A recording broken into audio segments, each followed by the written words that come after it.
Hi, I'm Jamie Bakis. I'm a certified nutrition counselor, and welcome to my first YouTube video on how to cook quinoa.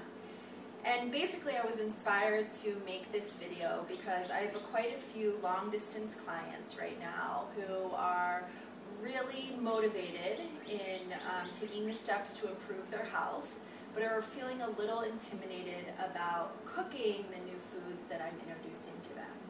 So I decided to make this video so I can show them and you how easy it is to include nutritious foods in your diet like quinoa. So this is quinoa. It is a grain-like seed, and we use it in replacement of a lot of wheat-based dishes. And I love quinoa because it's gluten-free. It has a great nutritional profile. It's high in B vitamins and vitamin E and in tons of minerals like calcium and potassium and iron and zinc. It's a great source of fiber, and it's easy to cook. It's nutritious and it's tasty. So let's go ahead and get started. Over here I have some quinoa that's been soaking in water for about 5 hours now. And the reason that we soak quinoa is because quinoa has something called phytic acid that's a naturally occurring enzyme and nutrient inhibitor. So it actually inhibits our body's ability to absorb all the vitamins and minerals and goodness in the grain, and inhibits our body's ability to digest the grain.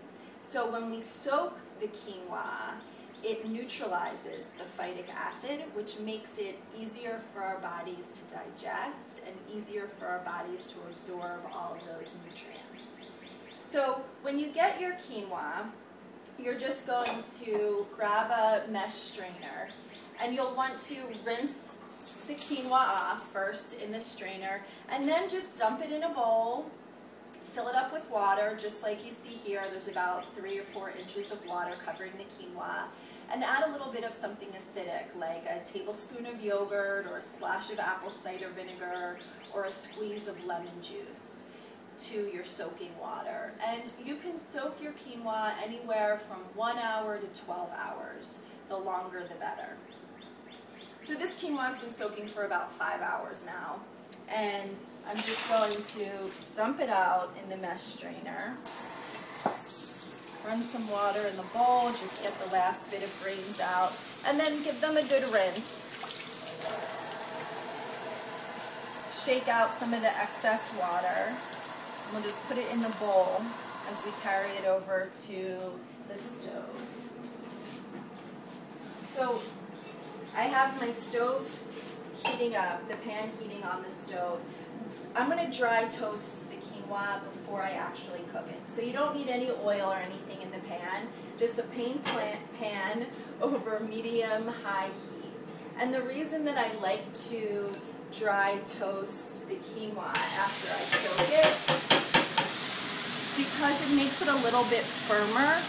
A lot of times when we soak greens, they can have a tendency to get kind of mushy when you cook them, and I like my grains to stay firm. So you just move it around in the pan a little bit with a spatula so it doesn't stick. And you'll know when it's ready. It takes about a couple minutes, and you just want the water to absorb, and it'll kind of have a nutty flavor to it.